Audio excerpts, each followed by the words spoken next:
it's that time where we ask the listeners to ask us anything. I've taken these from the Facebook page yet again. We've got 2 questions for you boys. First being from my good wife. Okay, actually, yes, she's got... Is it one? Oh, sorry, it's just the one question. So, Amanda writes, and she addresses this particularly to you, Seddon. I'm blimey. The pressure. So, it's an either, it's an either or type question.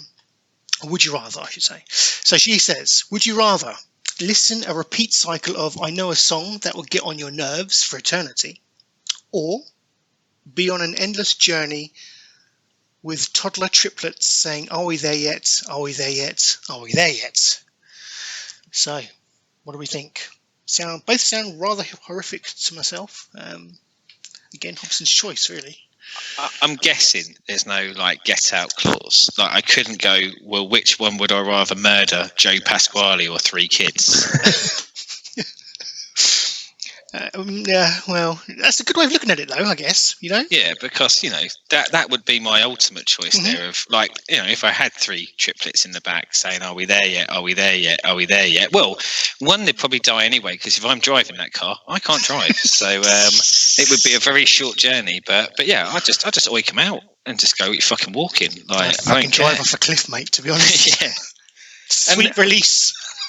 One of the things that I'm not entirely sure of is... I don't think I know what I Know a Song That Will Get on Your Nerves sounds like. And I realised it's an exercise in stupidity saying that out loud, because now anyone who listens to this who knows me are going to try and do a shit impression of it anytime I'm near. But I'm sure I've heard it once, but it's not something... I know that people talk about it being annoying and all that sort of thing, but I just... would switch the TV over when Joe Pasquale come on. So I've never really experienced it, I think, to the levels that certain people have. Yeah, it's you just have damned yourself to years of abuse now, haven't you? Yeah, but I think on that regard, I've heard kids talk and they are really annoying. So I would probably choose the Pasquale song rather than the children. I'm not sure what you're thinking, DRB. I have my thoughts, but I'll save them to the end. I think I'm leaning towards Seddon on this. I think Joe Pasquale, though annoying, would be less annoying than having 3 kids. So it is a tough choice, but yeah, Pasquale. Let's go. Yeah, I think to start with, this sounds like my life. You live with Joe Pasquale.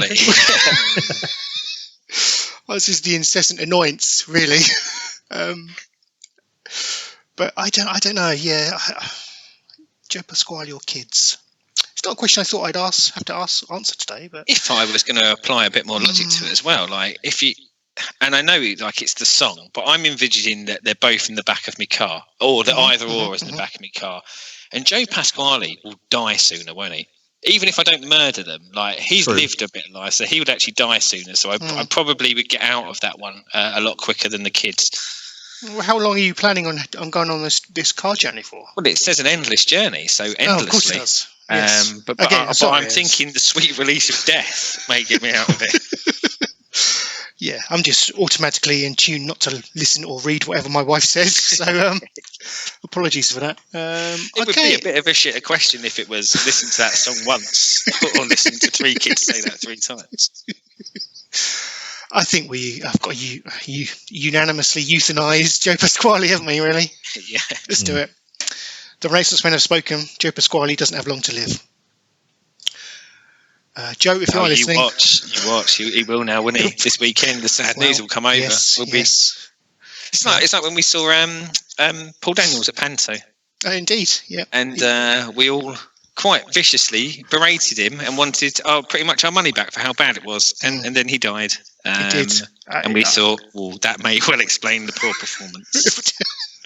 Yeah, I just explained DRB, yes. Paul Daniels, usually a consummate professional, usually quite, I would say, a perfectionist in how he performs his magic. He was a crowd pleaser. Yeah, this time, no. Fucking not on things that fucking went night, wrong. he wasn't. Stuff not coming out of his sleeve, just things going wrong. And Go on. I was going to say, I guess go back to like Tommy Cooper, where the idea is that it would kind of go wrong for lots of it and you'd hand it up. No, Daniels would just go, and he'd just fuck off, wouldn't he? He just walks off the side of the stage. He was like, well, that didn't work. And just went, I was livid. Wasn't he extraordinarily ill towards the end of his life? Well, and again, I now that I know this, at the time, I hadn't done any research on Paul Daniels pre-going to the Panto, and I was just expecting that fella I used to watch on telly years ago. But I just thought he was just being a wanker, and he'd just been paid a lot of money and couldn't be bothered. But no, as it turns out, he was probably putting his all into the last performances of his life. So sorry to anyone related to Paul Daniels for the murderous thoughts I had about him. The cancerous tumour was eating away his brain. Yeah. As he performed. Right. Anyway, moving on.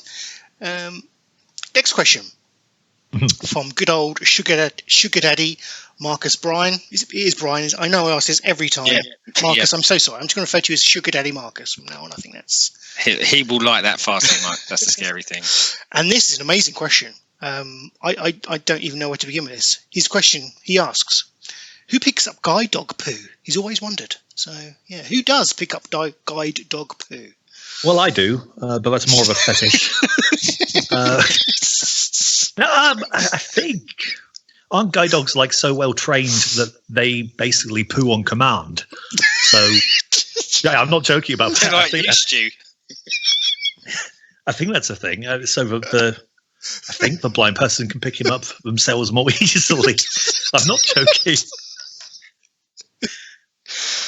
Who knew that this would be the thing that destroyed Stu? Wow. Surely that's not a thing. Pooing on command. I think so. What's the trigger word? Poo! Yeah. What if he doesn't need to go? He's just like squatting. Well, that's how well trained they are, because they're trained.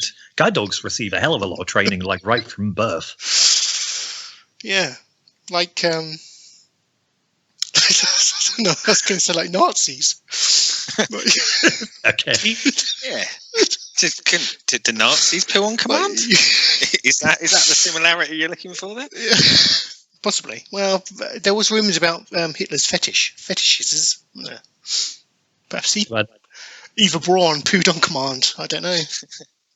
Yeah, I can't say I heard that one. But, this is a tangent and a half. But anyway, do we genuinely know, other than dogs being able to poo on command? I thought you knew, Sid. I thought you had the answer to this. Yes, but it's not very interesting or funny. Oh. So I was just kind of let you guys talk about it. And I was kind of hoping that someone would say something outrageous, and I think equating guide dog training to Nazis we may well have hit the target out there. Well, I say I know.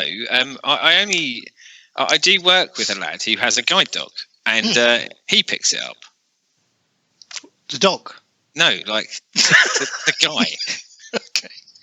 So the dog poos and then stays in and around where the poo is, and he bends over and he has that bag and he puts his hand over where it would be and he picks it up. So I was right.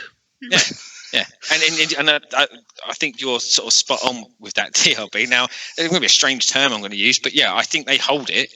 So if they're not going out to go for a toilet break, for example, then yeah, they don't just kind of roam free and shit. When they're on the job, when they're on the harness, they won't do anything like that. Now, they will indicate if they do need to go to the toilet, and generally, the owner will take them out with them. But no, they are phenomenally well trained. The guide dog that we spend a lot of time with is called Willow, and so Willow. Yeah, just like that. Oh God, you nearly ruined the love of that dog for me by reminding me of the Willow the movie existed. But yeah, when she's harnessed, she is at work, and she's not at work like we are.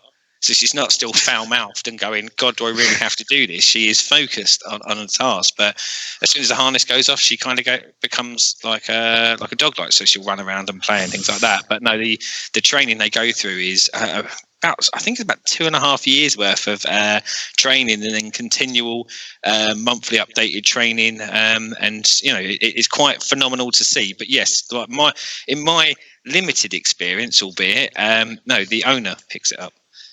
That's rather disappointing. I'm not going to lie to you. I like What did mine. you want? What? What did you want it to be? Well, I Yeah, don't I know. know Well, as well. I suggested like Hitler Youth for Dogs. You know, I was coming at it from a completely different angle. Yeah, I don't know. I guess yes. Okay, I suppose that is the logical answer. I don't know. I guess I wonder maybe. as well when you said that's not what you wanted, and I told you I knew the answer.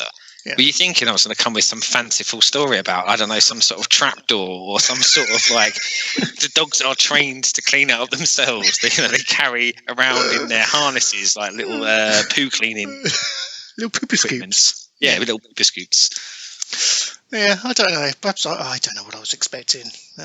I can't help but feel disappointed. Marcus, let us know how you feel about that news. Are you kind of, has that satiated your question? I'm not sure. I feel like the fact that he says he's always wondered, which, he's not a young man, so that's a lot of wondering that possibly the realisation of the truth might not be enough for him. Yeah, quite possibly. But thank you for your questions, one and all. Keep them coming on the Facebook group. We've got quite a few now coming through, so yes, it's just a nice little icebreaker at the start of the show. So keep them coming, please.